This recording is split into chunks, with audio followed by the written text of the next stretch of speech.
Welcome, dear listeners. Are you ready to delve into the darkness once again? From inexplicable paranormal encounters to unsettling mysteries that remain unsolved, we've heard it all in our past 2 seasons, haven't we? But rest assured, the chills are far from over. In fact, we're just beginning to scratch the surface of the unknown. In Season 3, we've gathered a bone-chilling collection of tales that will test the boundaries of your imagination and question the reality you think you know. So, as we take this next step into the shadows together, I want to extend a warm thank you to our loyal listeners who have journeyed with us so far, and a hearty welcome to the newcomers who have just stumbled upon our dark little corner of the internet. Remember, there's no turning back now. Once you've peered into the darkness, it peeks back at you.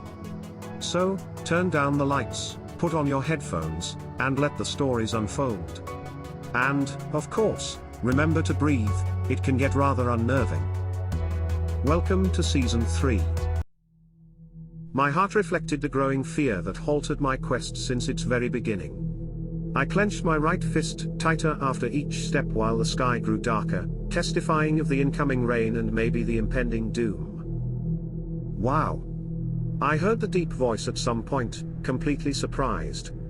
I turned around and noticed a baby on a rocking chair. Now that's what I call a piece of good old fun. The baby said with the deep voice. Shocked, I remained silent, unable to let out a single response. If I wasn't in that stupid baby body, the things I would have done to all of you people. First, I would offer myself some traditional clothes made out of your intestines.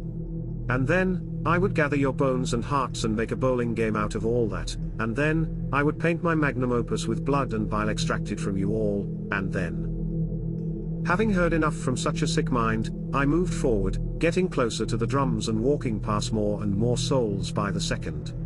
The sky slowly adopted a growing and alarming reddish hue as many souls, with absolute bliss, chanted and danced around the drummers. I braced myself, seeing Sierra's bar entrance, while being surrounded by hundreds of enemies. I was among them. Terry? I heard it on my left and froze when I saw Mrs. Robinson or Nadia, smiling at me with a bloody bag over her shoulder. I like your new eyes, she said. She then stepped forward and let out a rage scream to scare me away and succeeded. I ran off hearing her high-pitched crazed laugh behind me as she did not even give pursuit. I had difficulties pushing the souls out of the way but managed to disappear from her view thanks to a crowd. I then emerged from the crowd, walking backwards and looking in its direction to see if Nadia could be after me, when I bumped into a soul. Xander, the village blacksmith, stood between me and the bar entrance when I turned around. I looked up to his face, contemplating my next move to avoid things to go south. Do you know where's the temple? He asked, but I stayed silent and just shook my head. I heard there's a. He stopped suddenly and leaned forward to get a closer look at my face. Who are you? He asked, and once again my mouth remained shut. We can all see each other when we examine our eyes, but yours are empty. Who are you? What are you? Is it a disguise? Are you? He added, and we both stayed silent.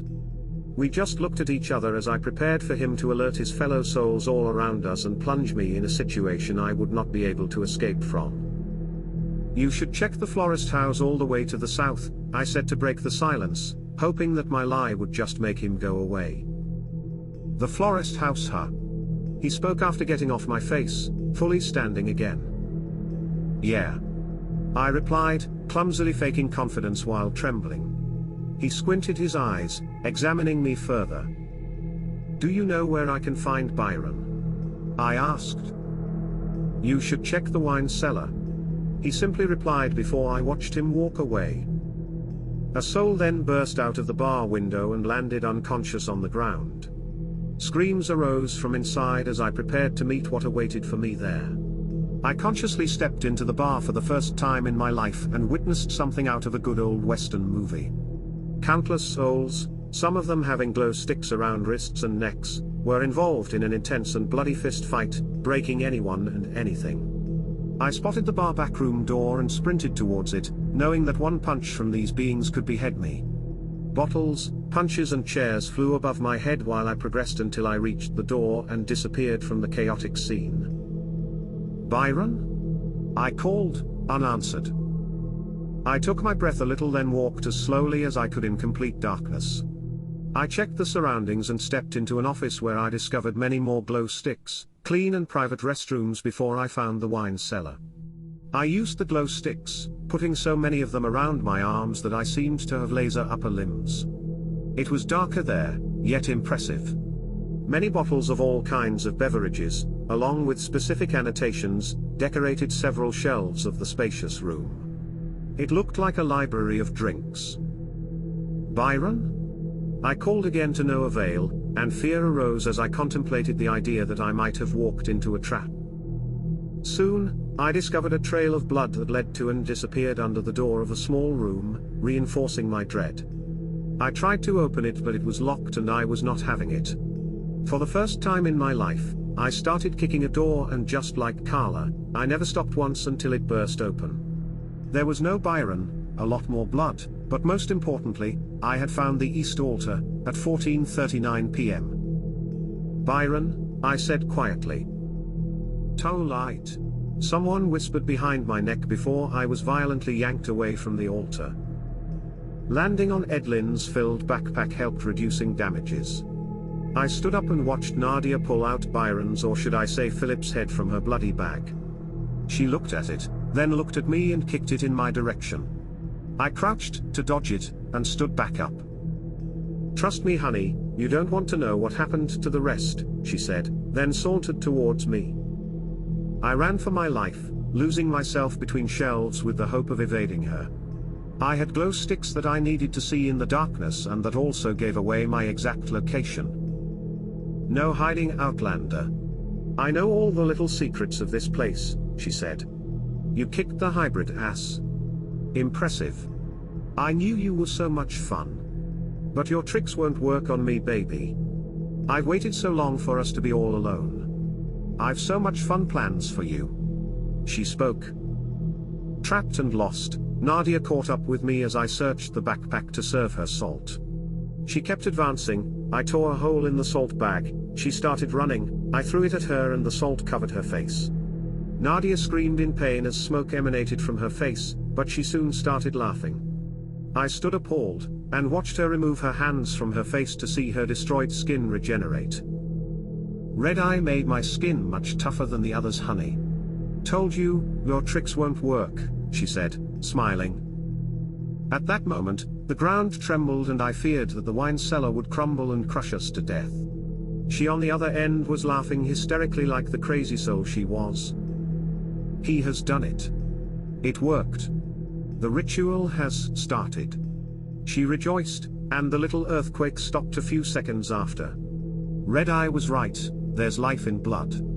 I understand why he wants to use yours. For his sick ritual. That's why he wants me alive," I quietly said. "This may have changed, Outlander. Razor brought some brushes from your house to him. 3 DNA samples from you to further his plans. As you can see, it's working. He might still wants to use your blood, but I don't care." Nadia spoke. I retrieved my 2 salt-covered sticks. Nadia attacked, lunging at me like an animal. I sidestepped her, then hit her neck. She screamed in pain while I seized the opportunity to flee and find the altar again. I checked the time and saw 14:57 p.m. I found it at 14:59 p.m. and looked behind me only to see Nadia leaning against a shelf with her arms crossed, waiting for me. "Go ahead, do it. I don't get paid enough to look after that silly thing. Anyway, you won't get out of here alive," she said. She indeed did not care. At 15 p.m., I released one of my sticks and touched the altar. The same things that happened with the other ones occurred again, from the strong light to the altar's crumbling. One more down, I thought. "You done?" I then heard right behind me. She then seized me by the neck when I turned around, lifted me and pinned me on the small room wall. I tried hitting her with the other stick, but she took it from me and threw it away, ignoring the pain it caused her. That time she meant business. "No more games," she said, squeezing my neck tighter. I began to choke but still managed to retrieve a salt bag with a desperate and ultimate plan in mind. "Nah, dear, I love you," I managed to say, clenching the salt bag so tight that some of my fingers tore it. "Ha!" she responded, so weirded out by the statement before she burst out laughing. At that moment, I shoved the salt bag down her throat, and she immediately released me. I will never forget the gurgling sounds she made as the salt instantly burnt her throat and inside. She was walking away aimlessly, and I slowly followed behind her, after picking up my weapons and putting them in the backpack. "He made your skin tougher, right? You forgot you were tough on the outside, but weak on the inside," I spoke. The crazy soul then picked a random bottle, broke its top and threw the content at me. Surprised, I could not dodge in time and received red wine on my face and torso. She exited the wine cellar, and I remember heartlessly thinking that she was taking too long to just die. I picked a bottle myself with the intent to break it on her head and followed her. She stepped out of the back room and so did I, still on her trail. The fight had stopped and the bar was empty. She reached the outside and crashed on the ground. Partying and rejoicing had stopped as all the souls contemplated the then completely red sky. The souls, standing closer to the bar entrance, looked at me. I ignored them and looked back at Mrs. Robinson, dying with a crazed smile on her face. She winked at me before her eyes lost the white shining and she expired. "Hey, look!" one of the souls shouted, prompting all the others to look at him then at me. I did not understand what transpired before I took a look at my face using the bottle in my hand.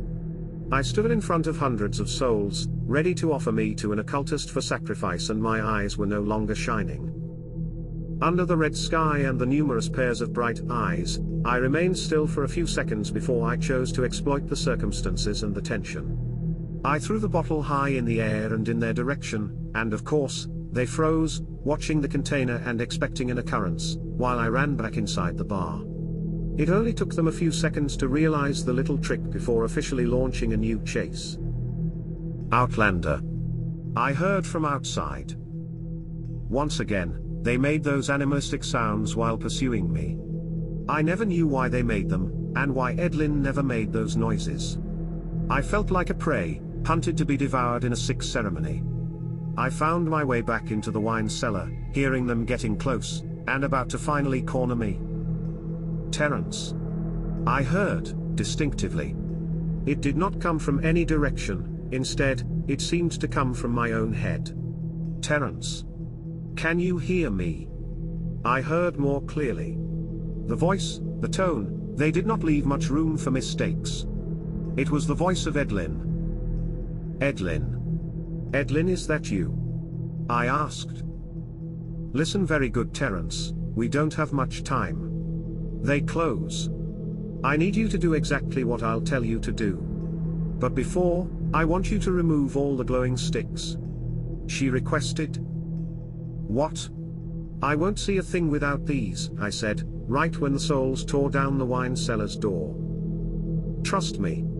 I won't let you get hurt. They hear, you need to move."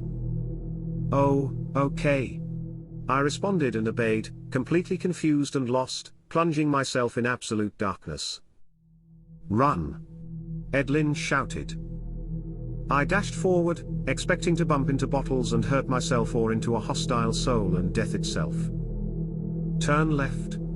I obeyed, with no idea of what I was doing and hearing the souls getting closer. "Turn left." Again, I obeyed, and already, I could no longer see the glowing sticks that I had left behind. "Outlander. Where are you?" I heard a few meters away from me. I stopped in fear and looked around me, but I could not see any vessel, not even their white shining eyes. "Terence, don't stop. Run. Turn right." I did, even though it started to seem illogical for me to not meet any obstacle from what I remembered to be the layout of that place.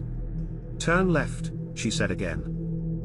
"What's that? What are we doing?" I questioned, almost out of breath. "Just obey. Turn back. Keep running," she yelled. Other bizarre instructions followed: jump forward, crawl forward, walk backwards, until the left and right commands were getting so frequent that I started to feel dizzy. The more I obeyed, the less I heard the souls, but at some point, my head was spinning so fast that I crashed on the floor. Yes, I was in a wine cellar, yet I did not plan to get drunk, talk more of doing so without a single sip. I shook my head and widened my eyes while standing up. I was no longer in the wine cellar. I was in a corridor. "Edlin," I called while looking around me. The two ends of the long corridor were plunged in darkness, despite the walls and ceiling slightly glowing in a pale blue. They were decorated with strange representations and symbols, including drawings of RedEye that were scratched up for reasons I was about to know and understand. "Terence," she responded calmly. "What's this place? Where are you?" "So, you came back?" I asked. She did not respond, and that alone was enough to send me back into the pit of guilt I spent hours to climb out from after her death. "Terence." She simply called again as I perceived a certain sadness in her voice. "Edlin, I'm so sorry for what happened with the hybrid." I apologized. "You fool?" I heard multiple voices say at the same time, and feared in a split second that another hybrid had me at its mercy. Multiple red eyes shone at the end of the corridor I had my eyes on. I turned around to flee, but saw the exact same eyes on the other end and realized that I just fell into a trap. I, and I alone, lured you into this realm," the voices added. "Edlin." I called in despair, refusing to believe that those things had used her voice to trick me. "You smell just like him," the red-eyed shadows said as they began to approach. They seemed cloaked with a cloud of darkness transporting them in all their movements, hence plunging the corridor in more darkness as they approached from both ends. I took all the remaining salt bags that I had and threw them at the two shadows with no effect. Those things were no vessels, those things were not RedEye, they were much more terrifying beings. I was convinced to be a witness to my own end fast approaching. My heart pounding, my eyes hurting, I stood in the middle expecting to be torn to shreds, while goosebumps invaded my whole body as I could feel the absolute evil emanating from the two entities. In a desperate attempt to survive, I took out the two sticks to fight them, and they both stopped, a few meters away from me. "It is clear that foolishness runs in your family," the multiple voices said, still speaking at the same time. "What's this? What you want?" I shouted, trembling and on the verge of tears. "How low I have fallen. Calling on such a primitive being," they said. "Who are you?" I asked. "The child that you lacks the wisdom to comprehend who and what I am," they replied. "You should ask that question to yourself." "Who are you?" they asked back. I'm the Outlander," I answered. The voices burst out laughing at my answer for a very brief moment before regaining their seriousness. "I have lived for thousands of years, yet I have never witnessed such profound ignorance. I can understand why he has gone that far to reach transcendence. Your kind is doomed with foolishness and ignorance. Let me enlighten you on what you are and your purpose." They spoke. "Why should I listen to you? Why should I believe you? Who are you?" I asked, but they ignored my questions. After summoning me, RedEye, as that fool prefers to call himself, stole something very precious from me. Since, my powers have been limited and restricted to this dimension and this specific part of the underground temple I summoned you in. In other words, since you lack intelligence, this is my prison. If you want to free your people, take the RedEye from him and place it back on the statue. Then, I shall do the rest, they said, still referring to themselves as one entity. "What? I don't understand," I said. "I shall not repeat myself. Not to beings like you. Such ignorant fools, yet so full of pride. You endure a ritual for several decades, yet you remain in the same place. You desire to leave, yet you never fulfill that wish. You are oblivious to how Hazel escaped this place and what it actually cost her." They spoke. "Hazel," I said. "You barely receive any visitor, yet you never wonder the reason why. You are a community, yet you do not have a clear place of worship, and most of you are ignorant of this very temple under your feet, ignorant of the spiritual and hidden realm. All of this is far from ordinary, yet you remain too proud to accept the fact that you are manipulated. Why? Because that would be admitting your weaknesses and limitations. You disgust me, it said. From what I heard, it's clear that you're the one who need my help. I responded, and the provocation made it approach the more from both sides, before it stopped again, now a few inches away from me. Child, I have lived for thousands of years and shall continue to live until the end of everything. You on the other end do not possess privilege. I could rip you apart this instant and indent the plans of that fool, but what consequences will this have for you? For Carla? For Vivian? For your parents? For the promise you made to Edlin? It questioned, each time taking the voice of the person it referred to while speaking, and silencing me with its insightful response. That fool will slaughter them all. It added, with its multiple voices. How do I do that? I don't know about the things you talk about. I replied. Why is he doing all that? All that evil? I asked. You will come to know when it is time. For now, you have an important meeting ahead, it said. The West Altar. I spoke, checking on the watch, and saw that it had stopped at 3:41 p.m. We're still far from 9 p.m. There's still a lot of time left. I added. Ignorant fool. I already revealed to you that this place I inhabit is a different dimension where your rules do not apply. Learn to hear the words in between words. Remember what I have told you and fulfill your true purpose, it said while blinding me with its multiple red eyes that suddenly shone brighter. After closing and covering my eyes with my forearms, I then felt a soft breeze caress my skin and heard several souls screaming randomly from afar and different directions. I opened my eyes and found myself outside in front of a familiar place during the night. The coast was clear, therefore, I quickly checked the time on the watch and read 8:17 p.m. What I thought were a few minutes encounter happened to be hours long in the real world. Above me, I could then see red lightnings occasionally tearing the still red sky. RedEye was getting close and things were getting worse. Better hurry, I thought, putting my weapons back in the bag before checking on the location of the West Altar. It did not take long and I quickly understood why the entity made me appear right at that familiar place.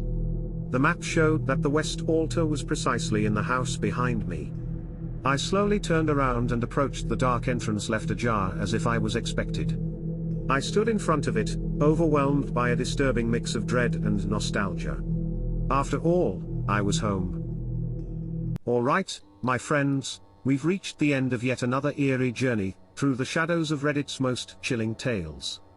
I sincerely hope you found these stories as riveting and spine-chilling as I did. The world is full of mysteries, isn't it? Remember, if you've enjoyed today's exploration into the unknown, please don't forget to like, comment, and subscribe. Share the podcast with your friends who also love a good scare. It's always more fun to explore the shadows together. A big heartfelt thank you to all of our subscribers, listeners and patrons out there. Your support is invaluable, it keeps the lights on here, and more importantly, keeps us delving into the eerie corners of the internet to bring you the best scary stories out there. If you've encountered any creepy occurrences or have your own chilling stories to share, don't hesitate to reach out to us via Subreddit Chronicles at gmail.com. We always love hearing from you, and who knows, your story might just feature in one of our future episodes. Until next time, keep your eyes open, your hearts brave, and your lights on. After all, you never know what's lurking in the shadows. This is your host, signing off. Stay safe and keep exploring the unexplored.